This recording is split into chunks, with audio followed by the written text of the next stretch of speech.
Army chief general Qamar Javed Bajwa से चीनी सफीर की मुलाकात हुई। ISPR के मुताबिक मुलाकात में बाहमी दिलचस्पी और इलाकाई सिक्योरिटी पर तबादला ख्याल किया गया। ISPR के मुताबिक अमन के लिए बैनुल-अक़वामी शराकत दारों के साथ ताउन के लिए पुरज़्म है। आर्मी चीफ की जानिब से इन ख्यालात का इजहार किया गया। Deputy bureau chief Mohammad Imran इस वक्त हमारे साथ मौजूद हैं। मोहम्मद इमरान, बताइएगा मजीद क्या बातचीत हुई इस मुलाकात में?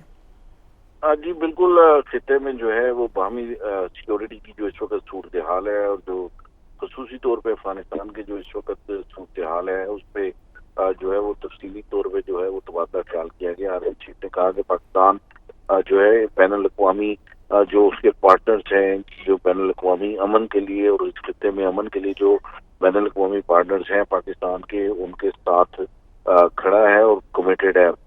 जो चीन के सफीर थे उन्होंने चीफ ऑफ आर्मी स्टाफ की जो खुसूसी कोशिशें हैं जो सी पैक प्रोजेक्ट को सेफ और सिक्योर एनवायरनमेंट फराहम करने के हवाले से उन्होंने उनको सराहा और उसके ऊपर शुक्रिया भी अदा किया। चीन के सफीर ने जो सी पैक के ऊपर अब तक जो प्रोग्रेस चल रही है उसके ऊपर भी इत्मीनान का इजहार किया। ठीक है, बहुत शुक्रिया आपका।